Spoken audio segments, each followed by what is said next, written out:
आज की वीडियो में हम समझेंगे SpO2 क्या होता है, पल्स ऑक्सीमीटर कैसे काम करता है, प्लेथ वेव क्या होती है और मॉनिटर पर जो परसेंटेज में SpO2 दिखती है वो नंबर आखिर आता कैसे है। नमस्कार दोस्तों, मैं डॉक्टर पवन खंडेलवाल। स्वागत है आपका हमारे YouTube चैनल क्लिनिकल मेड पर, जहां हम रोजाना ICU और क्लिनिकल प्रैक्टिस में काम आने वाले इम्पोर्टेंट मेडिकल टॉपिक्स को एकदम आसान भाषा में समझते हैं। सबसे पहले समझते हैं कि SpO2 होता क्या है। SpO2 की फुल फॉर्म होती है पेरिफेरल ऑक्सीजन सैचुरेशन। हमारे ब्लड में रेड ब्लड सेल होते हैं और हर रेड ब्लड सेल के अंदर हीमोग्लोबिन नाम का एक प्रोटीन होता है और यही हीमोग्लोबिन लंग से ऑक्सीजन को पकड़कर बॉडी के हर ऑर्गन तक पहुंचाता है। जैसे रेड ब्लड सेल को एक बस मान लेते हैं और हीमोग्लोबिन उस बस की सीट है और ऑक्सीजन उस सीट पर बैठी हुई सवारी है। अब अगर मॉनिटर या पल्स ऑक्सीमीटर पर SpO2 97% दिख रहा है तो इसका मतलब है कि अगर बस में 100 सीटें हैं तो उसमें से 97 सीट पर ऑक्सीजन बैठी हुई है और सिर्फ 3 सीटें खाली हैं। यानी हीमोग्लोबिन की जितनी ऑक्सीजन पकड़ने की कैपेसिटी है उसका लगभग 97% हिस्सा ऑक्सीजन से भरा हुआ है। इसी को हम SpO2 कहते हैं। अब बात करते हैं मॉनिटर या पल्स ऑक्सीमीटर में बनने वाले SpO2 ग्राफ की। SpO2 प्रोब लगाने पर मॉनिटर या पल्स ऑक्सीमीटर में जो ग्राफ बनता है उसे प्लेथिस्मोग्राफ या प्लेथ वेव कहा जाता है। ECG की तरह यह ग्राफ हर हार्ट बीट के साथ बनता है और मॉनिटर पर जो पल्स रेट दिखती है वो इसी ग्राफ से बनती है। जितनी बार हार्ट पंप करता है उतनी ही बार एक प्लेथ वेव स्क्रीन पर ECG की तरह ऊपर जाती हुई नजर आती है। पल्स ऑक्सीमीटर लगाने पर अगर प्लेथ वेव सही बन रही है और रेगुलर है तो उस SpO2 रीडिंग को हम सही मान सकते हैं।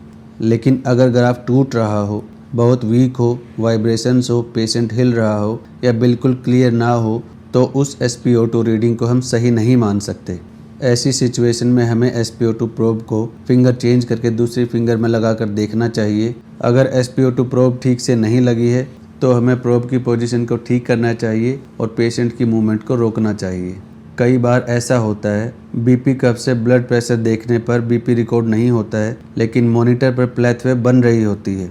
अगर प्लेथ वेव बन रही है तो इसका मतलब है पल्स ऑक्सीमीटर तक ब्लड पहुंच रहा है। इसीलिए NIBP में ब्लड प्रेशर रीडिंग नहीं आने का मतलब ये नहीं है कि पेशेंट का ब्लड प्रेशर बिल्कुल भी नहीं है।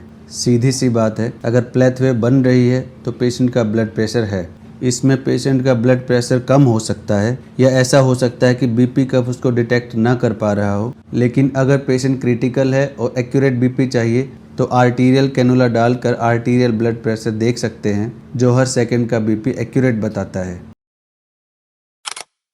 अब समझते हैं पल्स ऑक्सीमीटर प्रोब कैसे काम करती है।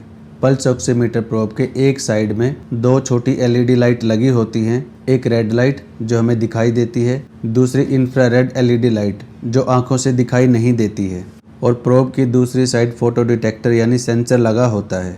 अब समझते हैं कि यह काम कैसे करता है।